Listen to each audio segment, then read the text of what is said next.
মনে হচ্ছে রথ ট্রেনে নিয়ে যাচ্ছে। সে কি করছে জানো? সে ভেঙে দিয়ে গেছে, আমাদের লক্ষ্যে পড়ে, তার দোষ তো আমার নয়, আমাদের লক্ষ্যে পড়েন তো। এবার তোমরা যদি বসছো যে সব সিট আমরা চেক করি, আমাদের তো চেক করতে হবে না, সার্ভিসটা তো সব সিট চেক করি না, যে সব সিট টিপে চেক করা যাবে এতটা চেক করা সম্ভব হয় না। সম্ভব 3 ঘন্টা আমরা ঘুমাতে পাই, 3 ঘন্টা শুতে লোক বাড়াও, লোক বাড়াও, তোমরা ঘুমাতে পারছো না, লোক বাড়াও, পয়সা তো নিচ্ছ, আরে পয়সা তো নিচ্ছ, ফ্রিতে নিয়ে যাচ্ছ না তো, তাহলে আমি কেন এটা তোমার যে স্প্রিংটা ভেঙে গেছে, এই সিট যেদিকে হেলে বসে আছি, এটার জন্য সাপোর্টটা 4 ঘন্টা যাবো তো, সাপোর্টটা করতে হচ্ছে না আমাকে, এটা তাহলে কি হবে এখন বর্তমানে কি হবে সেটা বলো? স্প্রিং চেঞ্জ করবে নাকি? স্প্রিং চেঞ্জ করবে এটা বুঝতে পারছি না। হ্যালো এভরিওয়ান, কেমন আছো সবাই? আশা করি সবাই ভালো আছে, আর আমিও ভালো আছি। তো অনেক তো দীঘা ঘোরা হলো, এবার তো বাড়ি ফিরতে হবে নাকি। তো দেখো এদিকে সব গুছিয়ে নিয়েছি, আর এই দড়িটা বাড়ি থেকে এনেছিলাম, তো দড়িটা এই যে খুলে নিচ্ছি, জামা কাপড় মেলার জন্য আনা হয়েছিল। তো এই যে খুলে নিয়ে এবার আমাদের খাবার দিয়ে গেছিলো সকালের টিফিন, কচুরি, ঘুগনি আর ছিল চা। তো এইখানে টিফিনটা খেয়ে নেবো, তাড়াতাড়ি দিয়ে গেছিলো যেহেতু আমাদের চেক আউট ছিল 10টায়। তো এখানে টিফিন খেয়ে নিই, যে ঘরকে বাই বাই বলে দিচ্ছি। আর এদিকে ব্যাগ গুছিয়ে নিয়েছি, তো আগের দিন রাতেই আমরা ব্যাগ গুছিয়ে নিয়েছিলাম। তো ফাইনালি দেখো আমি রেডি হয়ে গেছি, আর ও দুজনেই আমরা রেডি হয়ে গেছি। তো অনেক ঘোরা হয়েছে, আর সত্যি কথা বলতে ভীষণ মনটা খারাপ লাগছিল। বেশ 3 দিন ভালোই কাটালাম, আনন্দে মজা করে, সব কিছু থেকে দূরে থেকে, সংসার থেকে কোনো টেনশন ছিল না। এরকম ব্যস্ত সময়ের মধ্যে একটু সময় কাটানোটা বেশ ভালোই লেগেছে। তো যাই হোক, এখানে রেডি হয়ে যে আমরা বেরিয়ে পড়েছি। তো আমাদের যেহেতু ফ্ল্যাটের রুমটা ছিল হলো 4 তলায়, তো এখানে আমরা লিফটের জন্য ওয়েট করছিলাম। তো এই দেখো আমাদের লিফট চলে এসেছে, এবার আমরা লিফটে উঠে যাব। তো কদিন বেশ ভালোই কাটিয়েছি, সত্যি কথা বলতে ভীষণ মনটা খারাপ লাগছিল যে আবার সেই বাড়ি ফিরে আসো, রান্না করো, খাও, ঘুমাও, কাজ করো, এই সেই আগের লাইফে আবার ফিরে আসবো। কিন্তু সময় তো এক জায়গায় থেমে থাকে না, সে কারণে তো সময়ের সাথে চলতেই হবে। যাই হোক, আমরা এখানে নিচে এসে আমাদের যে খাবারের বিলটা ছিল, আমাদের প্রথমে বিলটা দিল। তো একবারে আমাদের আলাদা আলাদা করে বিল নেয়নি, একবারে যখন চেক আউট করি তখন আমাদের বিল করে দিয়েছিল 3 দিনের খাবারের। তো সেই বিলটা আমরা পে করলাম, আর যেহেতু রুম সার্ভিস ছিল সে কারণে আমাদের 10% মনে হয় চার্জ কেটেছে। তারপর ফর্মালিটি সব কমপ্লিট করে এই যে আমরা বেরিয়ে গেছি বাইরে। তো তাই জন্য হোটেলটারও একটা ভিডিও ক্লিপ নিচ্ছিলাম। তো যাই হোক, এবার বাড়ি ফেরার পালা।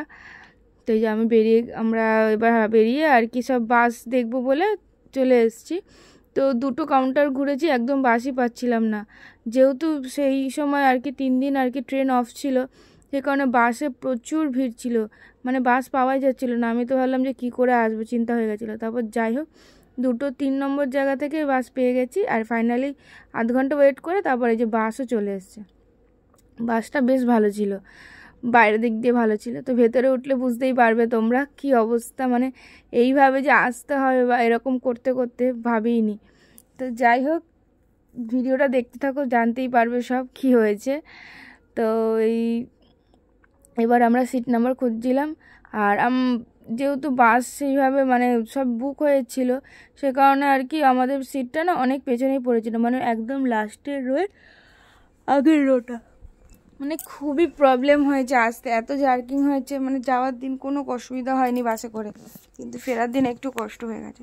তারপর এখানে ব্যাগে তো ফেরার দিন আর কি অনেক জিনিস কেনা হয়ে গেছিলো, ব্যাগ পুরো ভর্তি হয়ে গেছে।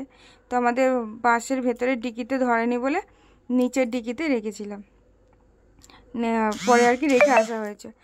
তারপরে যে ফাইনালি আমাদের টিকিটটা হাতে ছিল, দেখলি ফাইনালি আমরা তারপর উঠে এসে স্প্রিং গুলো এমন অবস্থা ছিল,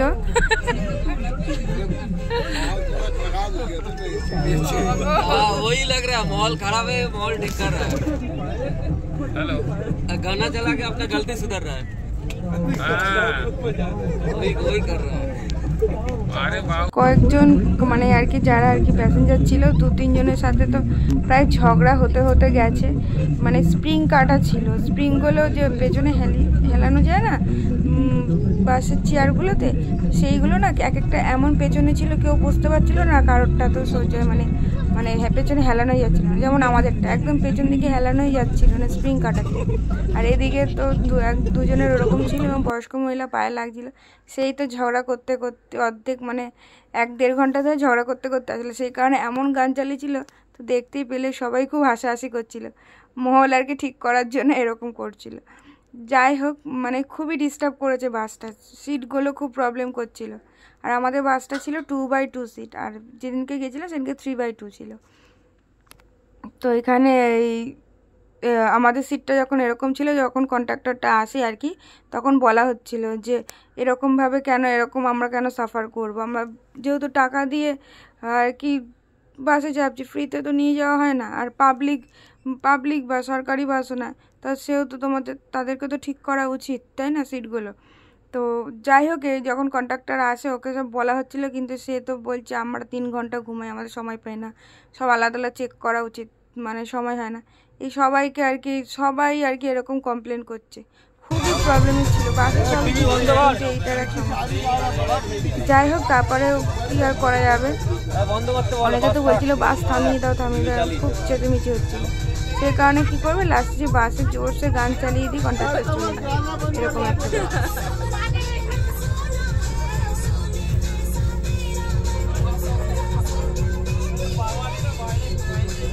কিছু আর করার ছিল না। তারপরে ওইভাবেই আর কি যেতে হয়েছে। আর তাও খুব একটা প্রবলেম আমাদের হয়নি, যেহেতু আমাদের সামনে যে বসেছিলাম খুব একটা চেয়ার পেছন দিকে করেনি বলে প্রবলেম হয়নি, আর আমার চেয়ারটা ঠিকঠাকই ছিল। তো তারপরে একটু গা গোলাচ্ছিল, তো ওরকম হতে হতেই দেখলাম একটা ওই সেই যেমন হকারি আছে না ওরকম ওঠে। তারপর আমি বললাম যে ঠিক আছে তাহলে একটুখানি আমলকি নিয়ে নাও আর চিড়ে ভাজা নিয়ে নাও, যেতে যেতে কী খাবো না খাবো, যদি খিদে পেয়ে যায় বেশি, সেই কারণে তো একটু আমলকিও নিয়েছিলাম। কারণ সিটটা খুব পেছন দিকে ছিল, সেই কারণে খুব প্রবলেম হচ্ছিলো, একটু গাটা মাঝে মাঝে গোলাচ্ছিল, ভালো লাগছিল না। আর এটা যেন কী নদী ছিল ঠিক নামটাও মনে পড়ছে না, এত সুন্দর লাগছিল কি বলবো। আর সেই সময় না গুড়ি গুড়ি বৃষ্টি হচ্ছিলো, বেশ ভালো লাগছিলো। আর চারপাশ যাওয়ার দিন তো রাত্রেবেলা ছিল, কিছুই দেখতে পাচ্ছিলাম না, কিন্তু এই ফেরার দিন আর কি চারিধারটা দেখতে দেখতে আসছিলাম, দারুণ লাগছিলো। তো তারপরে ফাইনালি আমরা কোলাঘাট পৌঁছাই, ওখান থেকে একটু ফ্রেশ হলাম, ওয়াশরুমে গেলাম, দিয়ে তারপর ওখান থেকে আর কিছু খাইনি।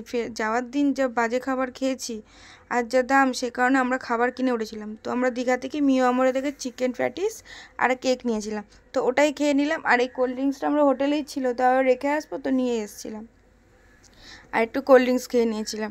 তো এই খেয়েই আমরা ফিরেছি, সেরকমভাবে কিছু খাওয়া হয়নি। তারপর হঠাৎ করে দেখছি গরম লাগছে, কী হলো, তারপর দেখছি যে এসি নাকি বন্ধ হয়ে গেছে। মানে বাসটা এত জ্বালাতন করেছে, এত ডিস্টার্ব করেছে যে কি বলবো, মানে এরকম সাফার করতে হবে বুঝতেই পারিনি।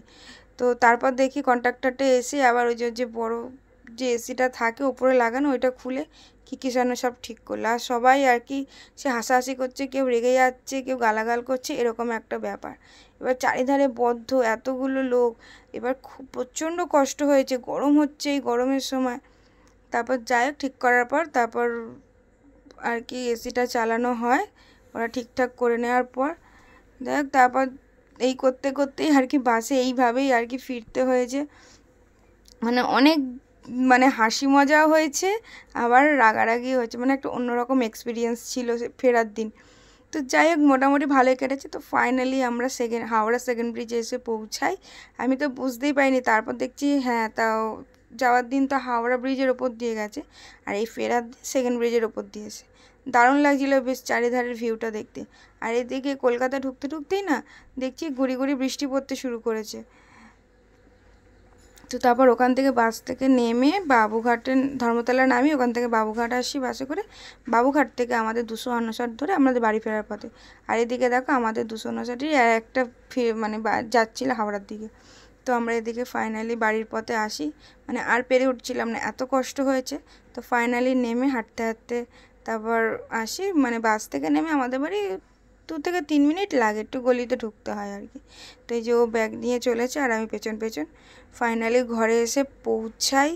বিশ্বাস করো যেন প্রাণটা ফিরে পেলাম। যতই ঘুরি নিজের ঘর নিজের বিছানা একটা অন্য রকম, তাই না? যাই হোক এরপর আমি ফ্রেশ হয়ে রেস্ট নিই। তারপর রাতে আবার পড়ানোও ছিল, ছুটিও দিইনি। তাই ভিডিওটা যদি ভালো লাগে চ্যানেলটা সাবস্ক্রাইব করে আর একটা লাইক করে শেয়ার করে দিও।